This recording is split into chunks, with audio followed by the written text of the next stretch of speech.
नमस्कार मेरे प्यारे साथियों, क्रैक परीक्षा में आप सभी का हार्दिक स्वागत है। मैं हूं अमित। मैं लेकर आया हूं आरआरसी ग्रुप डी 2022 यानी कि 25 अगस्त के थर्ड शिफ्ट के क्वेश्चंस जो कि जीके जीएस से रिलेटेड है। सो फ्रेंड्स, मैं आपसे एक रिक्वेस्ट करूंगा कि आप लोग एक बार जरूर इस पेपर पर ध्यान दीजिएगा, क्योंकि जो 2022 का आरआरसी ग्रुप डी का एग्जाम हो रहा है उसका जो पैटर्न है वो 2018 के आरआरसी ग्रुप डी से टोटली डिफरेंट है। सो फ्रेंड्स, एक बार जरूर इस पर नजर डालिए और उसी पैटर्न के अकॉर्डिंग आप तैयारी कीजिए, प्रिपरेशन कीजिए। तो चलते हैं क्वेश्चन की तरफ। पहला जो क्वेश्चन है वो है कि पोंगल त्योहार किस राज्य में मनाया जाता है। तो मैं आपको बता दूं, जो पोंगल त्योहार है वो तमिलनाडु राज्य में मनाया जाता है। और पोंगल का मतलब ही होता है, पोंगल का मतलब तमिल में जो होता है उबला हुआ, पूरी तरीके से उबला हुआ, पूरी तरीके से उबला हुआ। और मैं आपको बता दूं कि इसमें इस त्योहार में जो होता है वो सूर्य भगवान यानी कि सूर्य भगवान की पूजा करते हैं। तो जो करेक्ट आंसर हो जाएगा वो हो जाएगा ऑप्शन नंबर डी हो जाएगा, तमिलनाडु। हम चलते हैं अगले प्रश्न की तरफ। हमारा जो अगला प्रश्न है वो ये है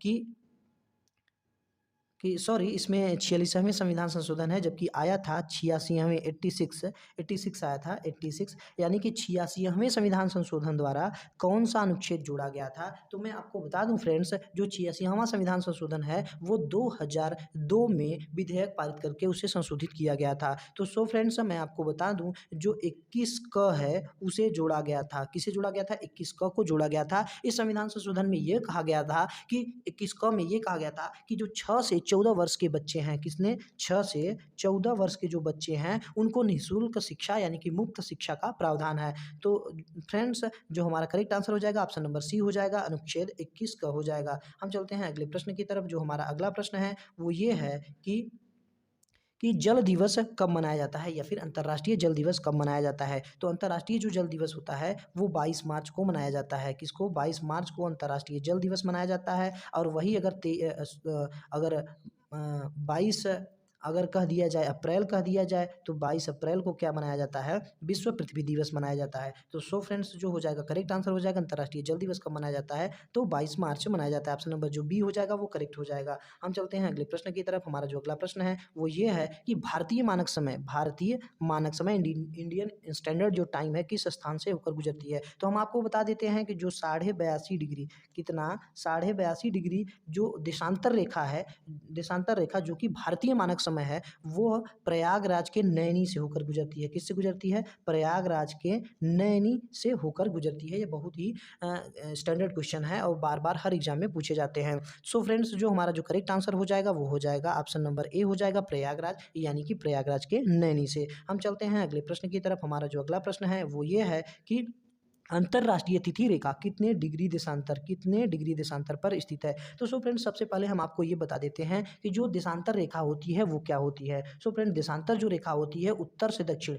किससे? उत्तर से दक्षिण, यानी कि ये ग्लोब है, उत्तर से दक्षिण की ओर खींची गई ये काल्पनिक रेखा होती है। क्या होती है? काल्पनिक रेखा होती है। तो हम आपको बता दें, जो अंतरराष्ट्रीय तिथि रेखा होती है वो 180 डिग्री देशांतर रेखा को कहते हैं। हम आपको फ्रेंड्स ये भी बता दें कि 1 डिग्री देशांतर रेखा में कितना होता है? 4 मिनट का टाइम होता है। कितना होता है? 4 मिनट का टाइम होता है। अगर ये भी पूछ ले कि अंतरराष्ट्रीय जो तिथि रेखा होती है कहाँ से गुजरती है, तो कहाँ से गुजरती है? वो प्रशांत महासागर में से होकर गुजरती है। सो फ्रेंड्स, करेक्ट जो आंसर हो जाएगा 180 डिग्री, यानी कि ऑप्शन नंबर ए हो जाएगा करेक्ट। हम चलते हैं अगले प्रश्न की तरफ। हमारा जो अगला प्रश्न है वो ये है कि गारो खासी जयंतियाँ कहाँ पाई जाती हैं। सो फ्रेंड्स, हम आपको बता दें ये मेघालय में पाई जाती हैं। कहाँ पाई जाती हैं? मेघालय में पाई जाती हैं। गारो खासी जयंतियाँ जो जनजाति हैं वो मेघालय राज्य में इन्हीं गारो खासी जयंतियाँ जो पहाड़ियाँ होती हैं उसी में पाई जाती हैं। हम चलते हैं अगले प्रश्न की तरफ। जो हमारा अगला प्रश्न है, जो हमारा अगला जो सॉरी फ्रेंड्स, इसमें जो करेक्ट आंसर हो जाएगा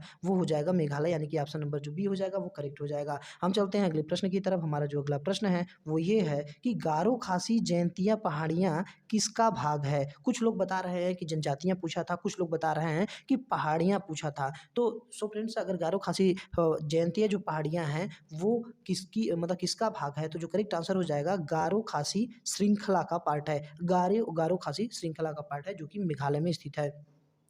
और हम चलते हैं अगले प्रश्न की तरफ। हमारा जो अगला प्रश्न है वो ये है हमारा जो अगला प्रश्न है वो ये है कि भारत में बेरोजगारी सबसे ज़्यादा कहाँ पर पाई जाती है। भारत में सबसे ज़्यादा जो बेरोजगारी है वो 26.7% पर जो हरियाणा है वो 1 नंबर पे है। हरियाणा 1 नंबर पे, राजस्थान और जो कश्मीर है वो 25% जो है वो बेरोजगारी की दर है। तो सो फ्रेंड्स, जो करेक्ट आंसर हो जाएगा वो हो जाएगा ऑप्शन नंबर डी हो जाएगा, हरियाणा। हम चलते हैं अगले प्रश्न की तरफ। हमारा जो अगला प्रश्न है वो ये है कि सन 2022 में मराठी भाषा को किस स्थान पे रखा गया था, या फिर मराठी भाषा का जो रैंक है वो भारत में कौन से स्थान पे है। तो जो हमारा हिंदी है वो हिंदी तो 1 नंबर पे रहेगा ही, क्योंकि ये नेशनल लैंग्वेज भी है, और जो मराठी भाषा है वो 10वें स्थान पे है, यानी कि जो करेक्ट आंसर हो जाएगा ऑप्शन नंबर सी हो जाएगा, 10वां स्थान, जो कि महाराष्ट्र की आधिकारिक भाषा है। हम चलते हैं अगले प्रश्न की तरफ। हमारा जो अगला प्रश्न है वो ये है कि मूत्रवाहिनी से मतलब रिलेटेड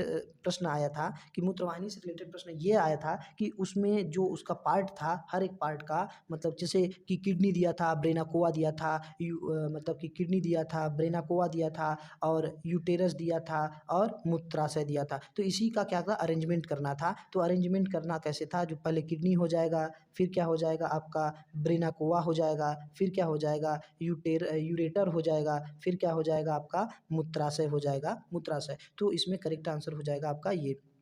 तो इसमें ये ऑप्शन नहीं था, उसमें दिया था मतलब कि करके कि उसे अरेंजमेंट करिए। तो करेक्ट अरेंजमेंट हो जाएगा आपका ये हो जाएगा, किडनी हो जाएगा, ब्रेनाकोआ हो जाएगा, यूरेटर, फिर उसके बाद आपका मूत्राशय हो जाएगा। हम चलते हैं अगले प्रश्न की तरफ। हमारा जो अगला प्रश्न है ये है कि यौन संक्रमण से संबंधित कौन सी बीमारी है। तो यौन संक्रमण से आप तो जानते ही हैं, तो करेक्ट आंसर हो जाएगा एड्स हो जाएगा। कौन सा, एड्स हो जाएगा, एक्वायर्ड इम्यूनोडेफिशिएंसी सिंड्रोम। हम यानी कि ऑप्शन नंबर जो सी हो जाएगा वो करेक्ट हो जाएगा। हम चलते हैं अगले प्रश्न की तरफ। हमारा जो अगला प्रश्न है वो ये है कि यहाँ पे पूछा था कि केंद्र शासित यानी कि केंद्र शासित प्रदेश में मुख्यमंत्री की अनुपस्थिति में कार्यभार कौन संभालता है। तो देखिए, केंद्र शासित प्रदेश में अगर मुख्यमंत्री नहीं रहता है तो जो उसका कार्यभार संभालता है राज्यपाल संभालता है, और राज्यपाल के न रहने पे उपराज्यपाल संभालता है, यानी कि जो करेक्ट आंसर हो जाएगा वो हो जाएगा ऑप्शन नंबर ए हो जाएगा, राज्यपाल। हम चलते हैं अगले प्रश्न की तरफ। हमारा जो अगला प्रश्न है वो ये है कि असम का शास्त्रीय नृत्य कौन सा है। असम का जो शास्त्रीय नृत्य है वो सत्रिया नृत्य है। कौन सा है, सत्रिया नृत्य है। अगर